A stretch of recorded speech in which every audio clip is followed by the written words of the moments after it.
Muito boa tarde nesta segunda-feira a todos vocês. Sejam bem-vindos ao nosso Toda Tarde. E hoje nós vamos falar de calvície, queda capilar. Para isso a gente trouxe um triólogo no programa. Você já ouviu falar dessa profissão?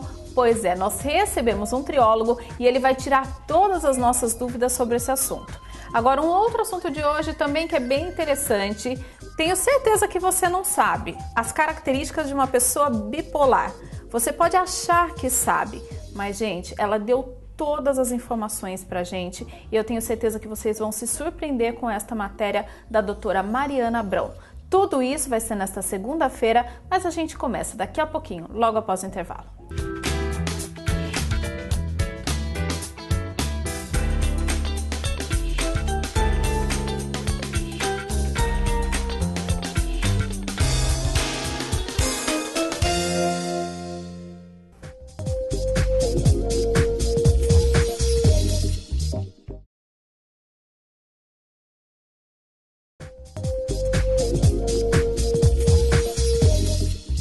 Vamos começar falando da saúde dos nossos fios de cabelo. Dá só uma olhada nessa matéria.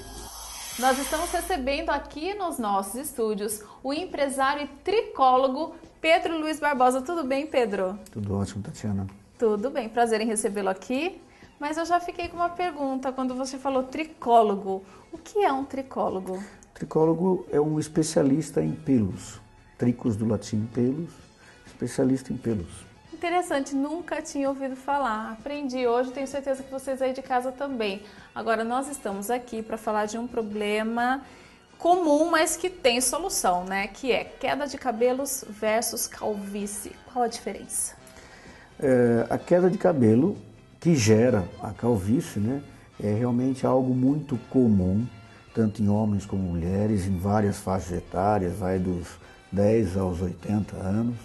E por essa razão que a gente se especializou nisso para poder ajudar aquelas pessoas que começam com o processo de queda de cabelo e que nem sempre é apenas por conta de uma doença ou uma genética. Então, cada caso é um caso onde se avalia e se encaminha os seus devidos tratamentos. Nem toda perda de cabelo chega numa calvície, né? Não. É fácil o tratamento quando a pessoa começa a sentir que perdeu o cabelo demais? O tratamento é fácil se percebido com antecedência? Na verdade, Tatiana, todos os tratamentos, qualquer seja a área do seu corpo, qualquer tratamento, a prevenção é sempre o melhor negócio, né? Então, nós sempre colocamos isso para os nossos clientes, que quando já vem com uma queda muito avançada, a recuperação realmente é difícil. Quando está no início, você consegue estabilizar na maior parte dos casos e às vezes até uma certa recuperação. Mas, obviamente, se a pessoa já vem com uma calvície avançada, aí você no máximo consegue estabilizar naquele período e depois passar por microcirurgias para recuperações, né? E no caso da calvície, existe aquela questão da hereditariedade que as pessoas falam, né? Olha, seu pai ficou, você vai ficar também. E de repente a pessoa na adolescência já começa a apresentar algum sinal. É real isso? É uma excelente pergunta, Tatiana, porque na verdade existe muito mito em cima disso. Existe uma parte de realidade, sim. Porém, a maior parte é mito. Ah, é? O fato de o pai ser calvo, o avô ser calvo, não significa necessariamente que aquele jovem também o será. Existe a calvície genética, ela ainda é inevitável, porém, a maior parte dos casos das pessoas que já ficaram calvas acreditando que era por um fator hereditário, não é bem por isso. Existem outros motivos que geram a perda de cabelo em maior intensidade do que a própria genética. Verdade. Agora, esses motivos, dá pra gente enumerar alguns? Sim, Os com principais. certeza. Disfunções hormonais, estresse, no caso das mulheres, a gestação, pós-cirúrgico e um dos grandes vilões da queda de cabelo, que é popularmente chamado de seborreia, né? Uma dermatite seborreica, que é um dos maiores responsáveis. Às vezes outras disfunções do seu sistema gera o aumento de produção de glândulas sebáceas que pode gerar queda de cabelo. E o implante de cabelos? As pessoas às vezes não procuram por achar que é um tratamento muito caro e tal. Hoje em dia é assim também ou não? É acessível? Tratamento cirúrgico para microtransplante, ele continua sendo uma alternativa estética de recuperação e que eu gosto de frisar que nunca é de 100%, jamais irá recuperar como era a pessoa antes, mas que dá um bom ganho estético para aquela pessoa que tem uma calvície já avançada e, obviamente, por se tratar de um procedimento cirúrgico, depende muito daquele cirurgião.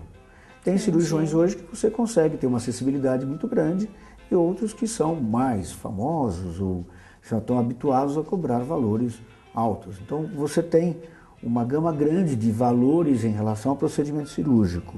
Entendi. Mas de forma geral é mais acessível, sim. Você sabe que eu estou aqui ouvindo e pensando, a gente que é mulher, né, que tem uma quantidade de cabelo um pouco, né, maior, cai tanto que eu fico me perguntando quando você começa a saber que passou do limite. Não sei. As mulheres, por não terem essa questão do mito popular de que eu não vou ficar careca porque não tem calvície feminina. Mas tem, né? Mas tem sim. Só que pelo fato de não existir esse mito cultural, quando começa o processo de uma queda muito acentuada, elas já procuram com mais rapidez. Então é muito mais fácil você interromper aquele processo, identificar a real razão e estabilizar o processo de queda e muitas vezes até recuperar. A mulher tem uma grande vantagem em relação ao homem, que neste caso específico, que ela tem uma renovação de fios em número maior que o homem. Pois é, eu ia falar isso. É engraçado que às vezes a gente fica com umas entradinhas assim, né, que a gente não tinha, elas vêm. Daqui a pouco você sente, começa a nascer um monte de cabelo novo, que não tinha naquele lugar. As pessoas falam, nossa, mas está nascendo cabelo a essa altura do campeonato? É normal isso, então, extremamente normal. O fio de cabelo ele tem um ciclo de vida, como toda e qualquer outra célula do nosso corpo. Em média, é de 3 anos entre nascer, crescer e cair. Ah, é? Aí ele passa por um período de descanso, aquela raiz, de aproximadamente 40, 60 dias e volta a produzir um novo fio. Sem contar outras situações específicas que geram quedas bem delimitadas em maior quantidade, principalmente na mulher, mas é muito mais fácil se estabilizar e tratar, no caso das mulheres, sim.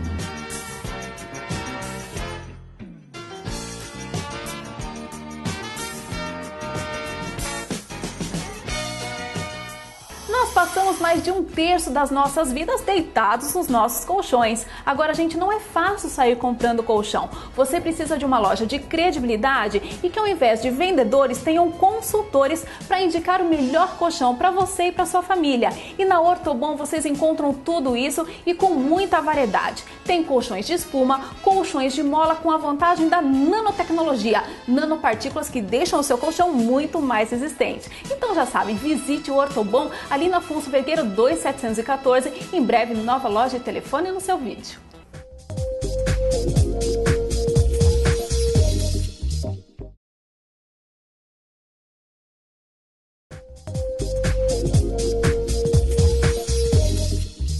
E quando a gente vai procurar um tratamento, vai na clínica, vocês conseguem avaliar, tem aquele... São aparelhos? O que é que avalia o couro cabeludo das pessoas? Você tem várias formas de avaliação.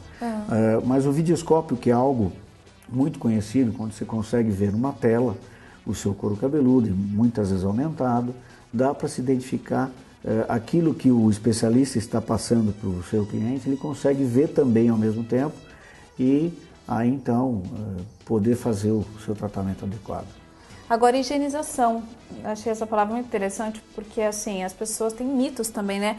Não lava o cabelo todos os dias porque vai estragar o cabelo. Não lava... um monte de coisa, né? Não durma com ele molhado que também vai dar problema. O que de fato é real ou não? Lavar todos os dias tira a proteção?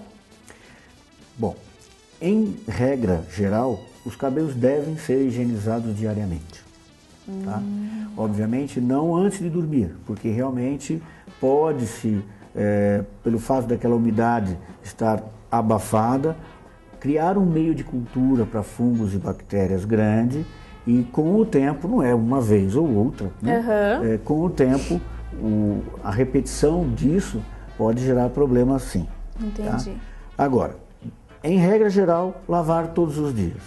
Existem algumas pessoas que têm o couro cabeludo muito ressecado, ou seja, uma produção dessa camada de proteção menor do que se deveria. Então já não deve se lavar diariamente, dias alternados. E as pessoas costumam confundir muito a higiene do couro cabeludo com a higiene do cabelo. O couro cabeludo deve ser higienizado diariamente. A haste, o fio de cabelo, esse sim deve ser higienizado de acordo com o tipo do cabelo. Como eu faço? Pessoas que utilizam, por exemplo, muitas tinturas, muitos produtos que acabam ressecando demais os fios. Existem produtos específicos só para isso. Homens com cabelo curto, jamais vão usar um condicionador de cabelo, não deve utilizar, porque ele tem componentes que podem agredir o couro cabeludo.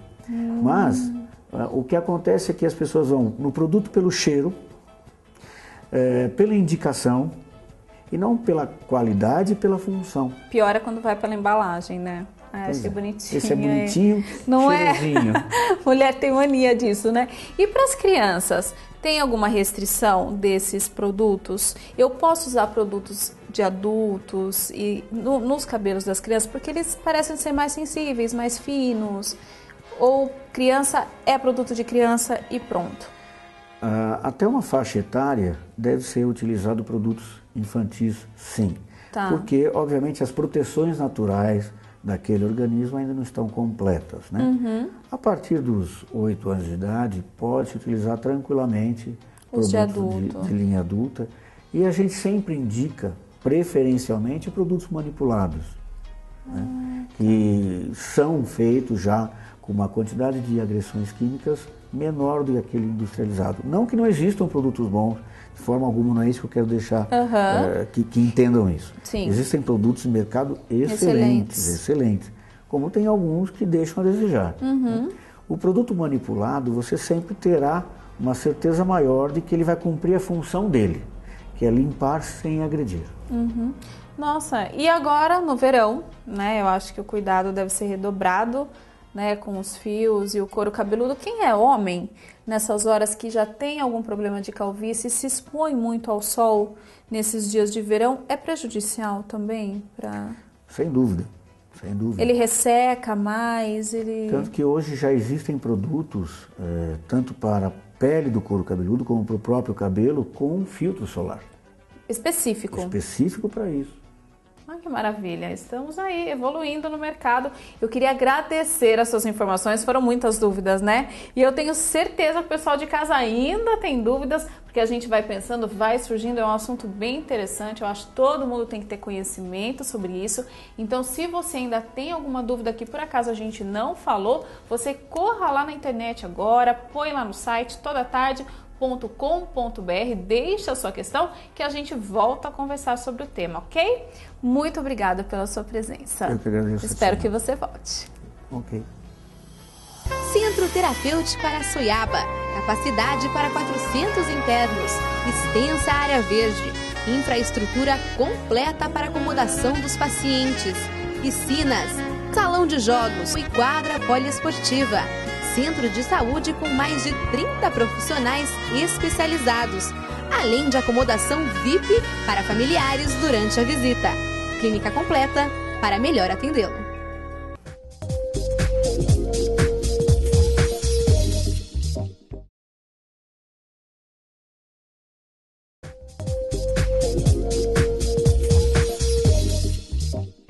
Bom, depois que nós já falamos de cabelos, quedas, calvície, agora o nosso assunto é com a doutora Mariana Abrão, que veio falar de bipolaridade, né, doutora? Isso, a gente vai falar um pouquinho, esclarecer as dúvidas do pessoal aí. Muito prazer, sou a doutora Mariana, muito obrigada pela oportunidade, Imagina, Tati. obrigada a você. Tô aqui para tentar ajudar um pouquinho, esclarecer essas dúvidas, né? Que são muitas, né? Muitas.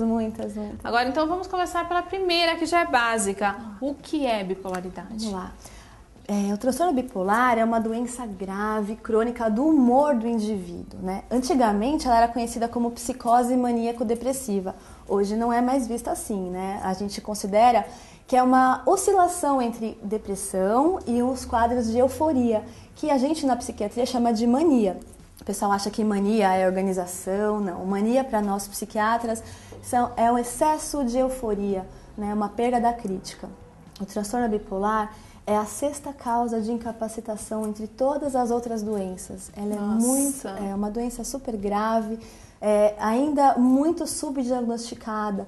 70% dos casos ainda no nosso país ainda não são realmente diagnosticados, né? Então o paciente vai passando de um médico para o outro, ele trata como depressão, trata como dependência química e às vezes no fundo ele é um paciente bipolar que precisaria de ajuda. Porque cada crise que ele vai tendo sem tratamento, ele vai tendo degenerações, déficits cognitivos, a memória. Então, por isso que é muito importante. Grave. É grave. Mas, doutora, difícil diagnosticar, né? Não é só oscilar de humor que você é bipolar. É você preencher os critérios, ficar semanas em depressão, oscilando para mania, né? É uma doença grave que tem 10 a 15% de risco de suicídio. Nossa! Né? No Brasil, quase 10 mil internações por ano. Nossa! De transtorno afetivo bipolar. Sem contar o gasto com a saúde pública, né? Que tem muitos acidentes de carro, que o paciente sai dirigindo, principalmente na mania, né? Que é naquela fase de euforia. Então, assim, é uma doença grave e quanto mais cedo o diagnóstico, mais fácil estabilizar o paciente. Porque cura não tem. Não, infelizmente não tem, Tati. A gente estabiliza. A gente estabiliza o paciente e assim, se o paciente aceitar o tratamento, a família saber reconhecer quando o paciente vai entrar em crise, que a gente chama de pródromo, né? Ele vai bem, ele vai super bem, se ele tomar os remedinhos certinhos, fazer a psicoterapia dele, ele consegue ter uma vida normal, trabalhar, gerir famílias, dependendo da fase que é feito o diagnóstico e claro, de cada tipo, né? Ele consegue ter uma vida normal. O duro, doutora, é que eu fico imaginando que as pessoas às vezes não sabem, sim, né? Que, sei lá, sim, porque sim, se passa dessa fase de depressão para euforia, às vezes a pessoa nem percebe.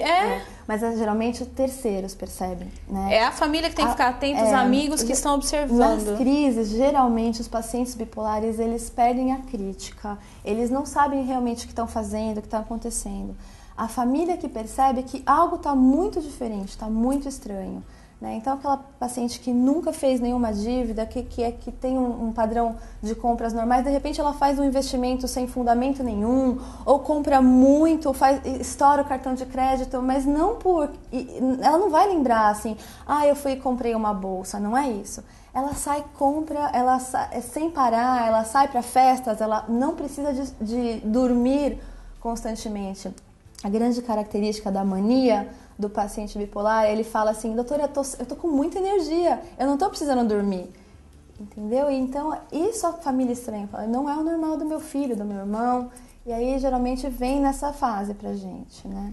Nossa, e eu imagino que essa mudança dessa mania para a hora que vem a depressão deve ser absurdo, porque nessa euforia toda, nesse não dormir, sair fazendo as coisas compulsivamente. Sim. Tem pacientinhos que falam, doutora, é tão bom ficar em mania, em euforia, por que você não deixa eu assim? Pô, doutora, você é chata. Mas não é que essas crises, elas são neurodegenerativas.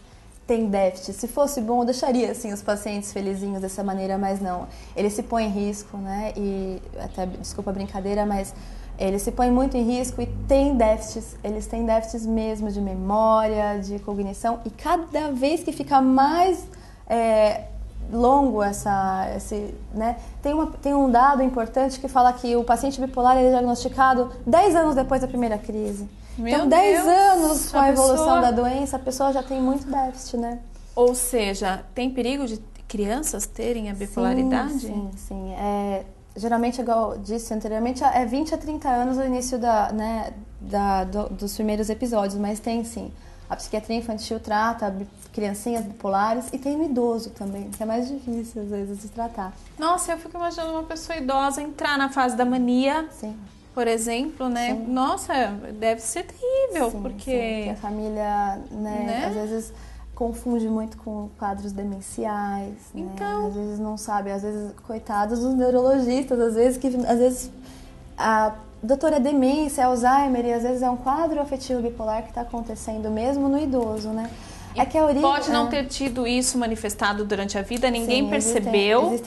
A maioria dos casos não percebem, que é o que a gente chama de hipomania, que é aquela alegria que não chega a perder totalmente.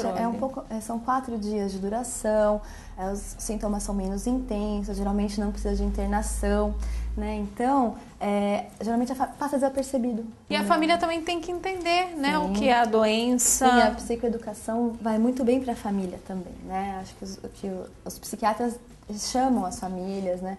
Abordam. Para poder orientar. Sim. Mas, infelizmente, a psiquiatria está tendo muitos avanços. Eu acho que a gente pede a Deus aí a cura logo dessa doença, que é realmente triste, difícil de ser tratada, incapacitante, né? Mas eu tenho certeza que vai surgir sim. A gente tem muitos estudos promissores aí, né? De neurogênese, neuroimagem, que vai facilitar a nossa vida, com certeza. Que bom! Eu fico feliz e, assim, adorei saber um pouquinho mais dessa doença, porque a gente sempre escuta falar, né? E a gente até fala, às vezes, a pessoa é bipolar e tal, mas nem imagina exatamente do que nós estamos falando, né? Isso é muito engraçado, porque os pacientes vêm, doutor, eu sou bipolar, eu estava assim ontem, então assim hoje, não é. Tem Na nada verdade, a são ver. oscilações corriqueiras que todos oscilam, né? Mudanças normais de humor. Sim, a gente tem uma festa para ir, você fica mais ansiosa, ou tem algum problema para resolver, você fica mais tenso, né? A mulher, às vezes, sem nada. Ainda mais nas mulheres, né, doutora? As oscilações. Normal. Bacana. Queria agradecer a sua presença aqui. Muito obrigada pela oportunidade, estou à disposição para esclarecer dúvidas também. Aliás, dúvidas que você de casa deve ter também. Então, vai lá no site, deixe lá sua pergunta, todatarde.com.br. Bom, eu vou aproveitar, vou finalizar o programa com a doutora aqui do meu lado. Espero que vocês tenham gostado. Se você quer rever essa matéria ou outra do nosso programa, entra lá no site, clica em vídeos, escolhe a data escolhida e você vai ver tudo novamente, ok? Um beijo grande para você. Não esqueça que amanhã tem mais programa toda tarde. Até lá. Obrigada. Muito obrigada.